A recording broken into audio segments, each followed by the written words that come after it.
이제 우리가 오늘부터 이번 주일부터는 베드로 후서를 보게 됩니다. 오늘은 이제 베드로 후서 첫 번째 말씀으로 하나님의 성품을 닮아가는 사람이 되자 하는 내용의 말씀을 나누려고 합니다. 여러분들이 아마 이제 대부분 십자군 전쟁이라는 걸 들어보셨을 거예요. 십자군 전쟁.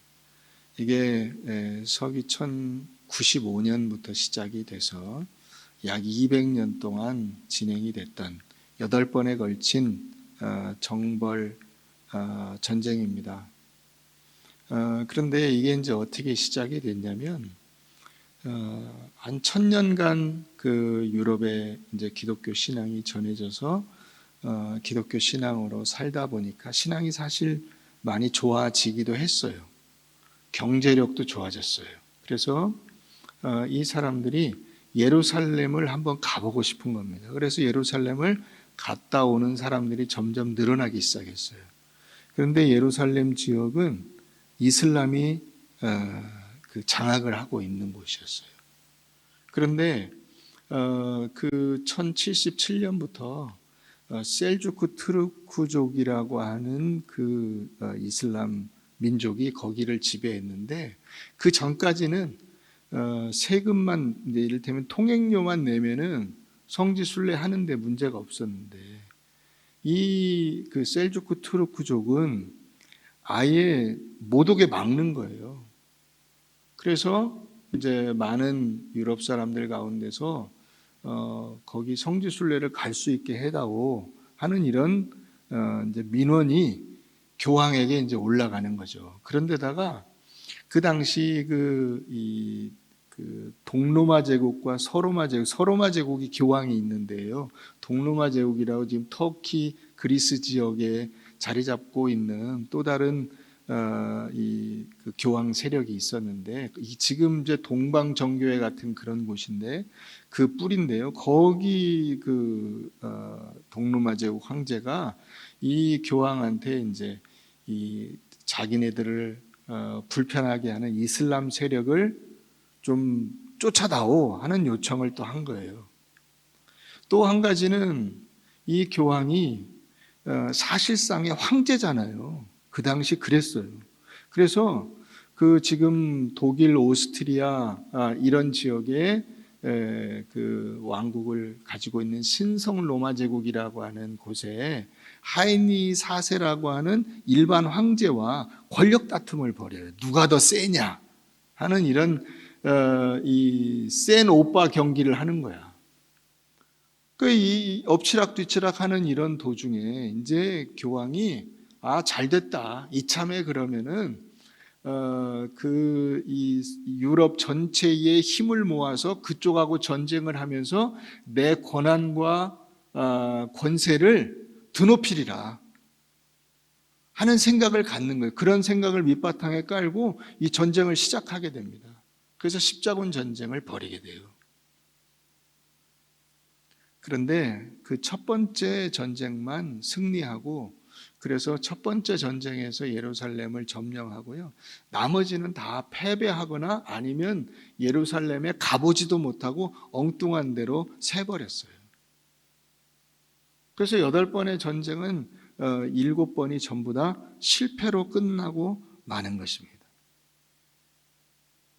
뭐 자세한 내용들은 여러분들이 이제 뭐 책이나 인터넷을 통해서 확인을 해 볼 수 있습니다. 그런데 우리가 영적으로 볼 때 이 전쟁의 원인, 그 진행 과정, 그리고 그 결과가 어디에 기초해서 나온 거냐면 세상적인 권력욕, 물질욕, 오늘 본문에 나오는 단어로 하면 정욕, 이생의 자랑, 이 나의 만족, 이런 것으로부터 나온 거예요.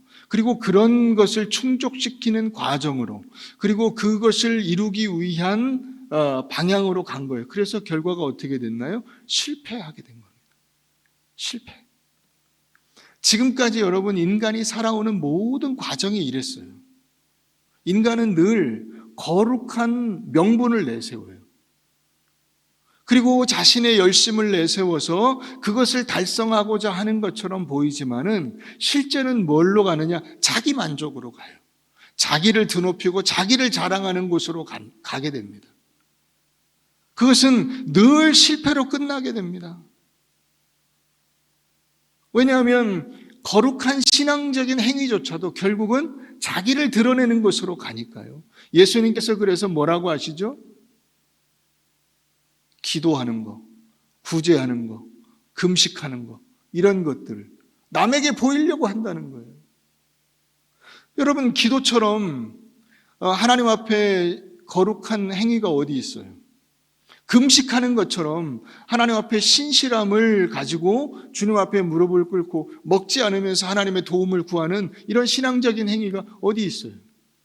남을 구제하는 것처럼 이렇게 하나님의 손길로서 자신을 써주시는 하나님의 은혜가 어디 있어요? 그런데 이거를 다 어디다 써먹어요? 자기 자랑하는 데 써먹는다는 거죠. 그래서 예수님이 오시게 되는 겁니다. 우리 모든 인간의 마음속에 깊이 자리 잡고 있는 이 자신을 드러내고 자기 만족을 채우고자 하는 이런 죄성을 예수님께서 이 땅에 오셔서 십자가에 달려 죽으심으로 대신하시고 우리의 죄를 씻어주시는 겁니다. 그 은혜를 우리가 마음속에 새기고 하나님의 사람으로 변화되어 가는 이 일을 우리가 힘써야 되는 것이죠. 그게 이제 베드로 전후서에서 우리에게 가르쳐주는 말씀이에요. 베드로 전서를 우리가 살펴봤는데 베드로 전서를 전체를 요약하면 우리가 나그네로서 외국인, 이방인으로서 고난과 어려움이 있는데 그 고난과 어려움을 피하지 말고 기쁘게 감수해라. 예수님께서 그런 인생을 사셨다. 그 얘기를 하는 거예요. 외적인 압박과 고통이 있어요. 우리가 신앙생활을 하려고 하면 세상이 그렇게 호락호락하게 우리가 신앙생활을 잘 하도록 내버려 두지 않아요. 어떤 수단과 방법을 써서라도 우리가 그렇게 하지 못하도록 막는 거예요. 그런데 그런 그 고통과 어려움과 고난이 있을 때 거기에 분노하고 막 일어나서 싸우고 하는 것이 아니라 그것을 감수하라는 거예요. 예수님이 십자가를 지심으로 그 모범을 보여주신 거예요. 자, 그리고 이제 베드로 후서에 오면 우리의 신앙생활의 적은 그렇게 외적인 적만 있는 게 아니라 내부의 적이 있는 거예요.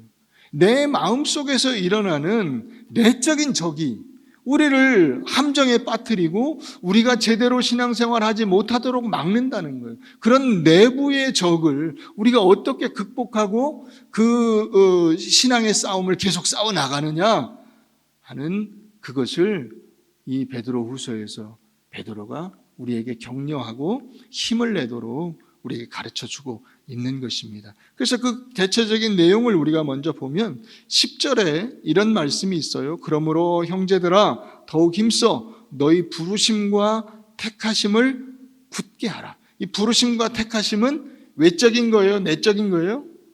내적인 거죠. 이건 소명이고 하나님의 선택이고 나에게 주시는 사명이고 이런 것들이죠. 내 안에서 이루어지는 것이에요. 그래서 부르심과 택하심을 굳게 하라. 너희가 이것을 행한즉 언제든지 실족하지 아니하리라. 그러니까 실족은 어디서부터 나오는 거예요? 외부에서 나를 실족하게 만드는 거예요? 아니죠. 내가 스스로 실족하는 거예요. 스스로 자기 혼자 함정에 빠져서 질척거리고 있는 거예요. 이같이 하면 우리 주 곧 구주 예수 그리스도의 영원한 나라에 들어감을 넉넉히 너희에게 주시리라 그랬어요. 자, 그런데 이 당시 이 초대 교인들에게 신앙생활 하는 데 있어서 어려움이 생기게 돼요. 그 어려움이 어떤 거냐면 이단들이 나오는 거예요.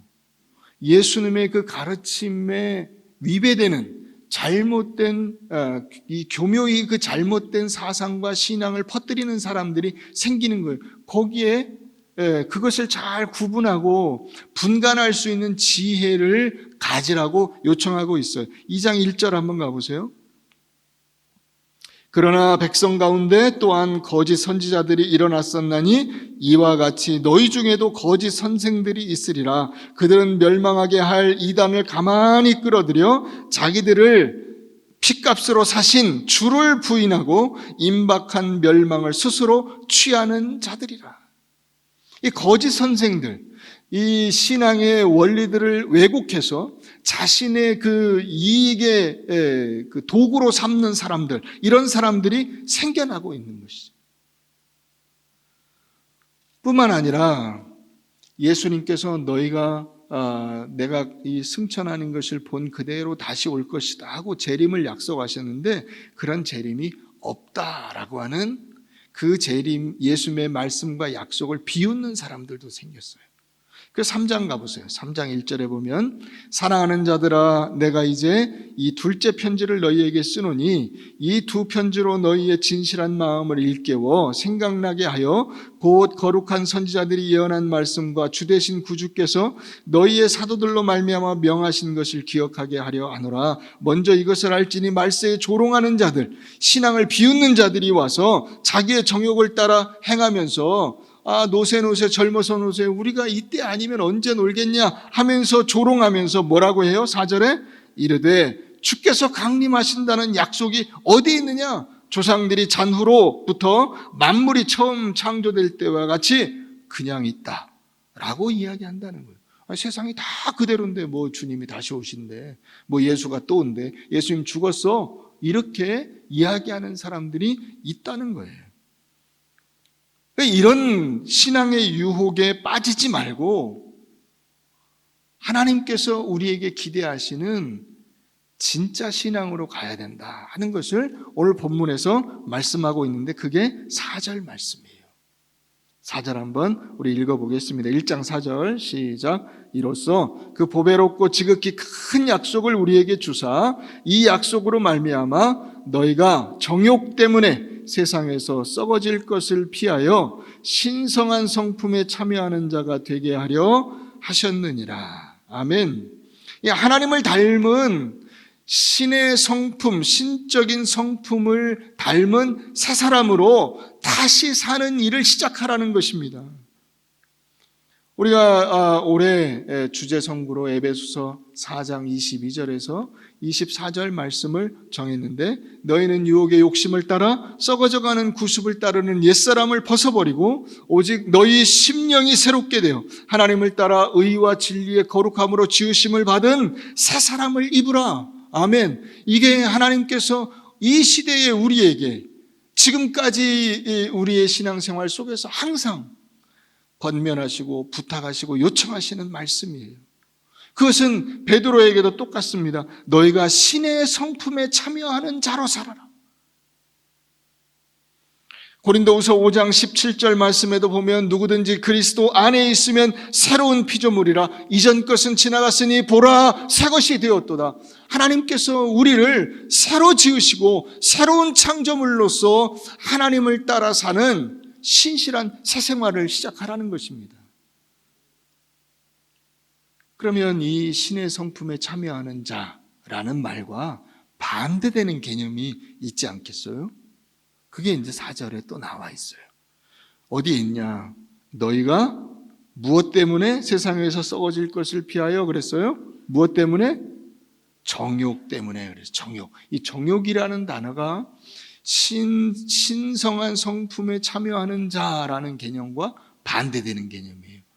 이 정욕은 무엇이냐면 정욕이라는 뜻 자체가 어떤 뜻이냐면요, 자기 안에 뜨거운 마음에 초점을 맞춘, 자기 안에 갑자기 뭘 이렇게 하고자 하는 뜨거운 열망이 막 솟아. 갑자기 배가 고프면 뭐 하고 싶죠? 밥 먹고 싶죠. 그죠? 밥 먹고자 하는 뜨거운 열망이 올라오죠. 그런 육체적인 열망들이 우리 안에 생겨요.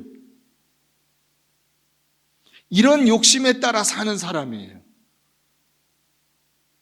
그러니까 신성한 성품에 참여하는 자는 하나님을 나의 구주로, 하나님을 나의 아버지로 모시고 그분과 교제하며 그분과 동행하는 인생을 살아가는 사람인데, 정욕에 사로잡힌 자는 어떤 사람이냐면 자기가 주인이 되는 인생이에요. 자기 욕심을 따라 살아가는 사람이에요. 자기의 육체적인 그 마음속에 일어나는 순간적인 충동과 욕정을 만족시키는 삶이에요. 눈에 보기 좋은 거, 귀에 들려오는 좋은 소리들, 또 내가 육신의 어떤 그 만족을 느끼는 어떤 것들, 그것을 누리기 위해서, 그것을 유지시키기 위해서 살아가는 인생이에요.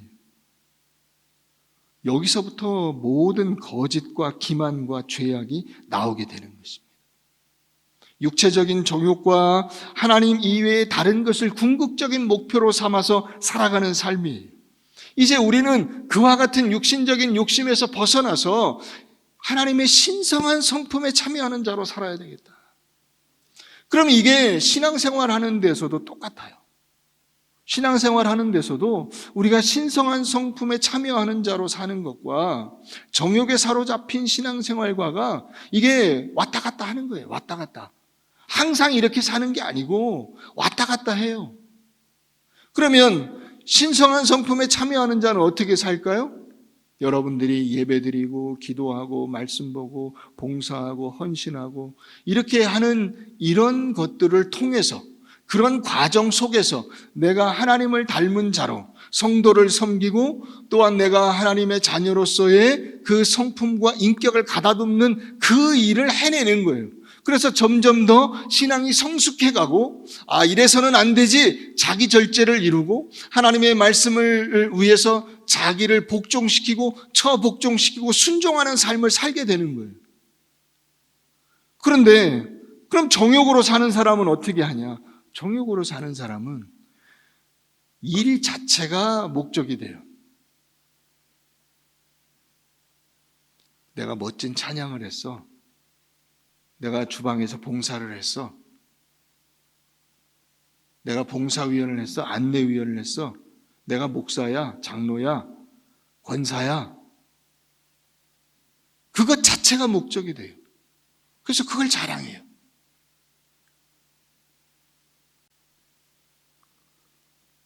인격과 성품을 가다듬는 일로 가지 않고, 인격과 성품은 그대로예요. 옛날 처음 예수 믿을 때나 지금이나 차이가 없어요.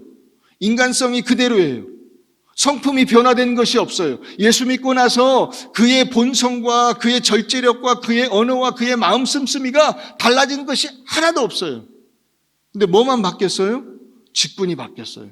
하는 일이 바뀌었어요.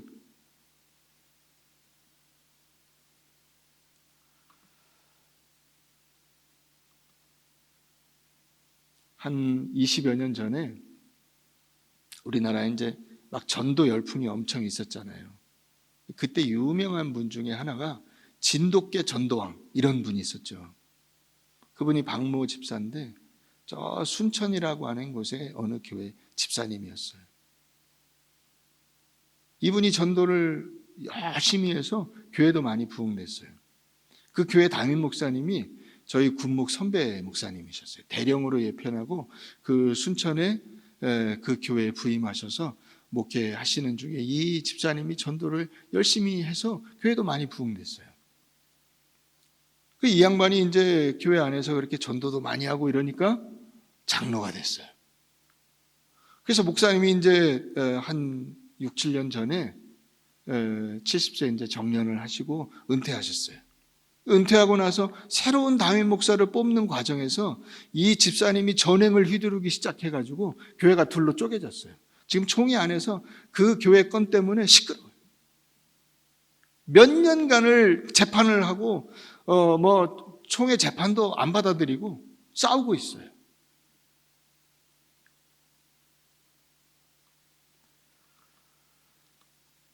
전도가 무슨 소용이에요? 그래서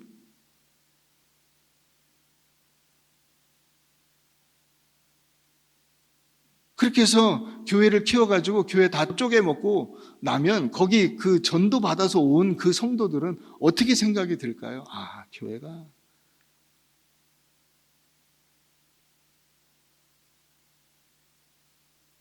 그게 우리의 정욕이에요. 여러분, 교회에서 어떤 사역을 하면 제일 열심히 헌신적으로 그걸 주도적으로 하는 분이 누구냐면 목사님이에요. 교회 건축을 새로 했다. 제일 고생하는 사람이 목사님이죠.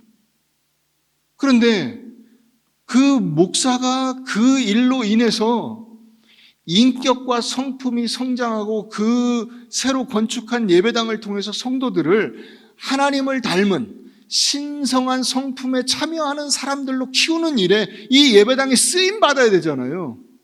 그런데 어떻게 가버리냐면, 나 예배당을 지었어.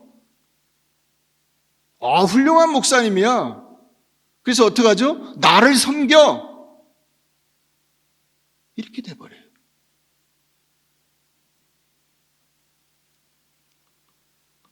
여러분, 우리가 어떤 사역을 위해서 부름받은 존재가 아니에요. 무슨 일을 하라고 우리를 부르신 것이 아니라 내가 예수 그리스도를 닮은 삶을 사는 예수의 제자, 하나님의 자녀가 되라고 우리를 부르신 거예요. 그 일에 우리가 예배드리고 기도하고 말씀 보고 전도하고 서로 교제하고 교회의 모든 사역을 하는 것이 그 과정에서 훈련하는 과정이에요. 그건 예배당을 짓는 것도 무슨 어떤 사역을 하는 것도 다 마찬가지예요. 그게 목적인데 그렇게 인격과 성품이 변화되는 일로 목표를 삼지 않고 뭘로 가버리죠? 그 일 자체로 가버려요. 일 자체로.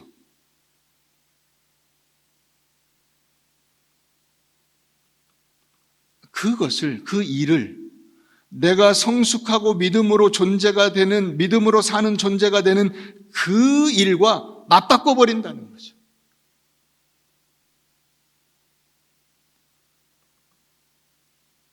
여러분, 그러니까 자녀도 마찬가지 아니에요? 돈을 많이 벌어서 그 돈이 많아서 집안에 싸움이 나고 집안의 부모, 형제들이 다 각각 싸워서 남처럼 살아. 여러분, 그 집안이 좋은 집안이에요? 아니면 돈은 별로 없지만 늘 화목하고 서로 사랑하고 서로에게 따뜻한 마음으로 다가가는 가족이 좋은 가정이에요? 여러분, 우리가 그걸 생각해 봐야 돼요. 무엇이 과연 인간다운 것이냐 했을 때 그게 더 인간적인 거죠. 그게 더 훌륭한 거죠. 신앙도 마찬가지예요.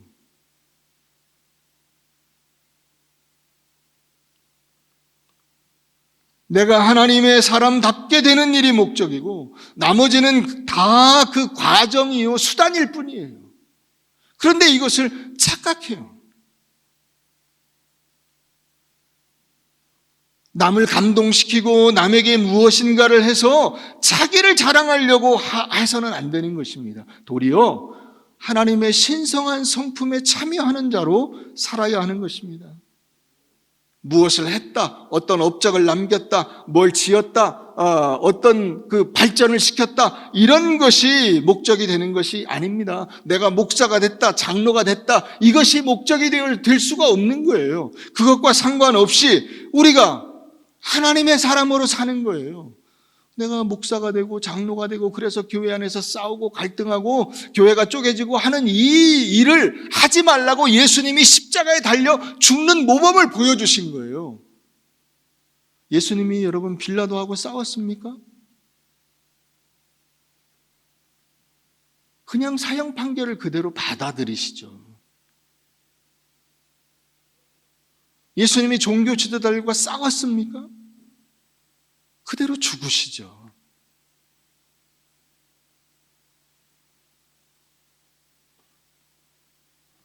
이게 우리의 신앙에서 가장 힘들고 어려운 싸움이에요.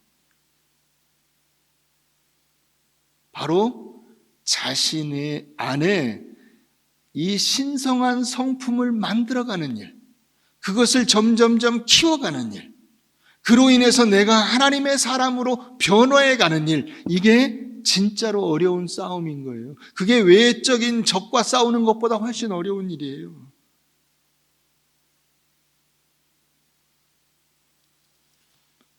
우리 갈라디아서 5장을 한번 가보십시다. 갈라디아서 5장, 신약 309페이지입니다.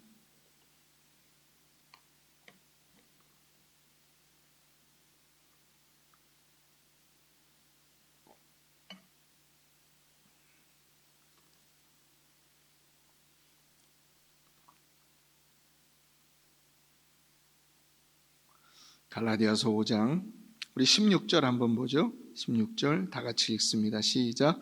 내가 이르노니 너희는 성령을 따라 행하라. 그리하면 육체의 욕심을 이루지 아니하리라. 누구를 따라 살아요? 성령을 따라 살아요. 성령을 따라 살면 육체의 욕심대로 살지 않게 된다는 거예요. 자, 그래서 성령을 따라 살면 그 결과가 어떻게 되느냐가 22절 이하에 나와 있어요. 자, 22절부터 우리 26절까지 같이 한번 읽습니다. 시작.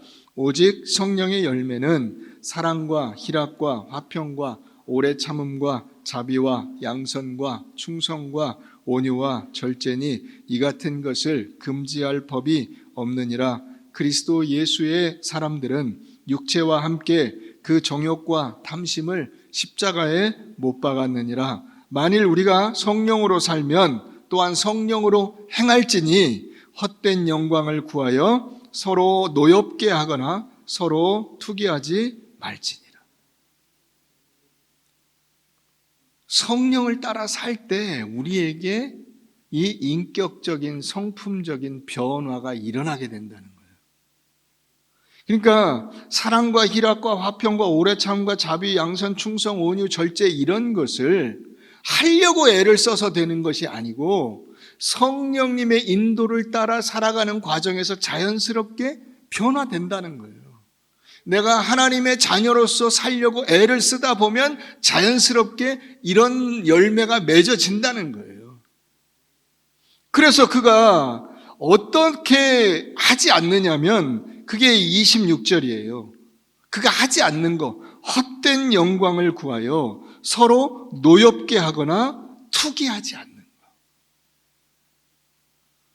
여러분, 헛된 영광을 위해서 사는 사람이 너무 많아요. 너무 많아.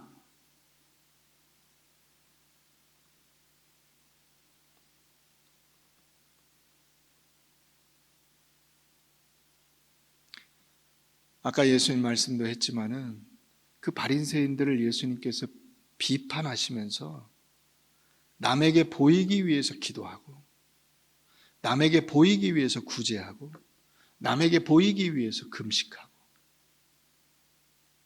그들은 이미 그 상을 이 땅에서 받는다고 했어요.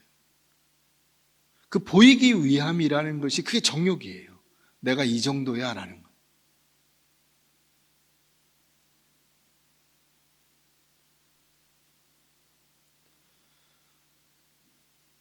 새해 들어서 여러분들의 여러 가지 결심 중에 그런 것들이 있을지 몰라요. 이제 올해는 술 끊고 담배 끊고 내가 이제 착실하게 살아보자. 물론 술 끊어야죠. 담배 끊는 게 좋습니다. 왜요? 건강에 도움이 안 됩니다. 그러나 기독교, 그동안 이 한국 기독교 내에 이 믿음의 싸움에서 굉장히 중요한 부분을 차지한 것 중에 하나가 술, 담배예요. 성도들의 실제적인 삶 속에서. 그가 술을 먹는가? 그가 담배를 피는가? 이것보다 더 중요한 것은 뭐냐면 그가 사랑하는가? 좋은 표정을 짓는가? 다른 사람들을 견뎌내 주는가? 그가 다른 사람들을 관용적으로 대하는가? 인내하는가? 이런 거예요. 그게 더 중요해요. 그러니까 술을 끊느냐 아니면 남을 용서하느냐 양자택일을 하라면 남을 용서하는 게 더 나은 거예요. 그게 신앙적 인격과 성품이에요. 하지 말라는 것이 여러분들이 술 끊는 일을 하지 마라, 담배 끊는 일을 하지 마라 이 얘기가 아니라 자꾸 기독교 신앙 안에서 술, 담배를 절대적 기준으로 삼아서 내가 하나님의 신성한 성품에 참여하는 일을 하는 것을 맞바꿔버린다는 거죠. 그것을. 이 신성한 성품에 참여하는 이 일을 내 인격과 성품이 변화되는 이 일을 그 외적인 일 나는 술 안 먹어 난 담배 안 펴 나는 거짓말 안 해 이런 걸로 맞바꿔버려요.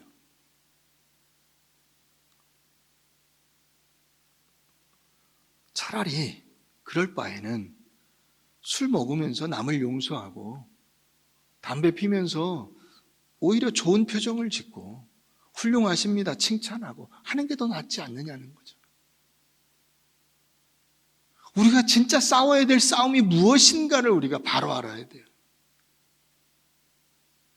하나님은 우리를 하나님의 사랑으로 초대하시고 그 무한한 은혜와 사랑에 우리를 부르셔서 같은 그 모습으로, 하나님을 닮은 모습으로, 하나님께 동화된 모습으로 살아갈 수 있도록 우리를 격려하시고 초청하시는데, 우리가 그런 일은 하지 않으면서 우리가 하나님을 닮은 그 넉넉한 마음으로 다른 사람들을 품으려고 하지 않으면서 오히려 예수 믿는 사람들이 세상 속에 들어가서 그들과 싸움을 벌이고 있는 거예요. 여러분, 많은 사람들이 기독교라는 이름으로 세상과 사회와 이웃들과 싸움을 하러 갑니다.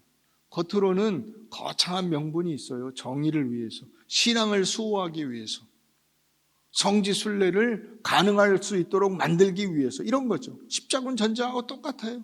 오늘날 21세기에 십자군 전쟁들이 있습니다. 정치판에서, 교계에서, 또한 우리의 그 이웃들과의 그 관계 속에서 주도권 다툼을 하고 하는 21세기에 십자군 전쟁을 벌이는 너무나 많은 그리스도인들이 있다는 거예요.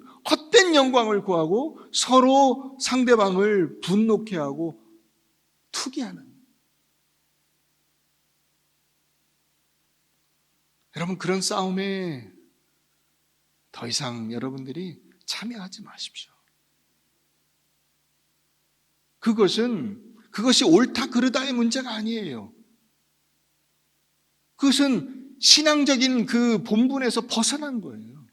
그건 세상적인 싸움이에요. 우리는 그런 싸움을 하지 않기로 예수 그리스도를 통해서 이미 예수 그리스도를 따르기로 했다는 그 선언 자체가 그 싸움을 하지 않기로 결정한 거예요.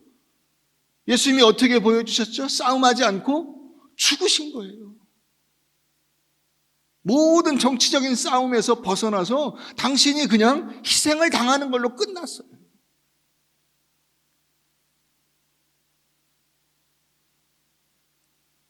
여러분, 누가 대통령이 되고 좌파야 우파야 이런 건 다 세상적인 싸움이에요. 그건 정욕이에요. 그것이 우리의 인격과 성품을 만들어내지 못해요. 나의 속사람이 거룩해지고 새로워지는 일을 결과하지 못한다고요. 그런 열매가 안 생겨요. 오히려 어떻게 되죠? 헛된 영광만 커지는 거예요. 나중에 풍선처럼 뻥 터져버리고 아무것도 남지 않아요. 여러분, 풍선을 크게 불었어요. 그래서 커질 대로 커졌다가 빵 터졌어요. 안에 뭐가 있죠? 아무것도 없어요. 찢어진 고무 껍데기만 남는 거예요. 그게 인생의 허무함이잖아요.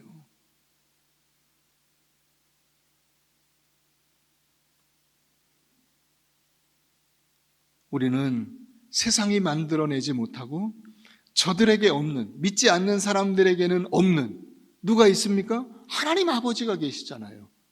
하나님의 그 사랑과 하나님의 은혜와 하나님의 인도하심과 권세와 통치가 있잖아요. 우리의 왕국은 이 세상의 것이 아니에요. 그러나 그 안에 진정한 생명이 있고 능력이 있어요. 이것을 바라보고 나아가는 사람들입니다. 그러므로 여러분들의 존재 안에서, 여러분들의 삶 속에서 이 하나님의 사랑과 은혜를 드러내는 일을 우리가 사명으로 받은 겁니다. 정치적으로, 사회적으로, 경제적으로, 이런 얘기 하지 마세요. 그건 하나님이 알아서 하실 거예요. 하나님께 맡겨드리세요. 역사의 주인은 하나님이십니다. 우리가 아니에요. 우리의 인생이 너무나 제한되잖아요.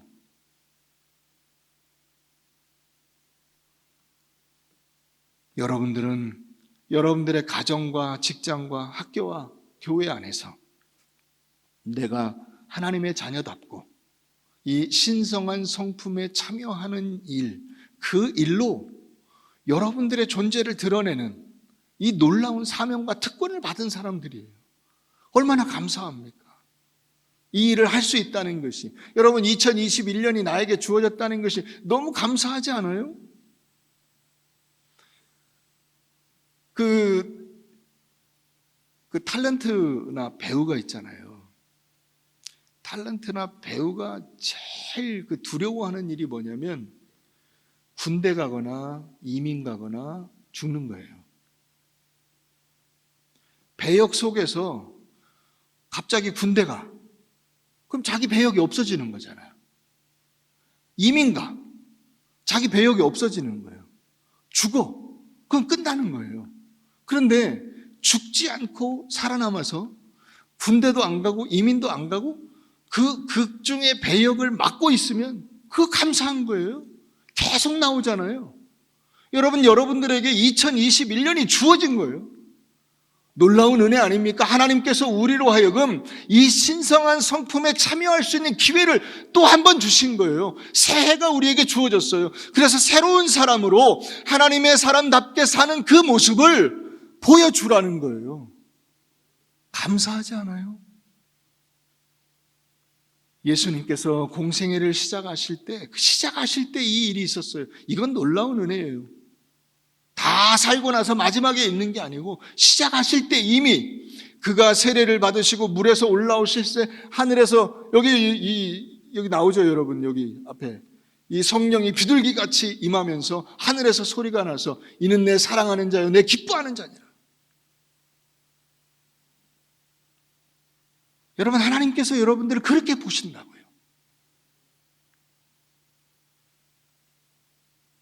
하나님께서 예수님을 기뻐하심 같이 여러분들을 기뻐하시면서 바라보실 때 여러분들이 그 하나님의 신성한 성품에 참여하여 멋진 열매로 하나님을 기쁘시게 하고 여러분들에게 새로운 변화를 이끌어내고 만들어낼 수 있는 귀한 주님의 종들이 되시기를 주의 이름으로 축원합니다.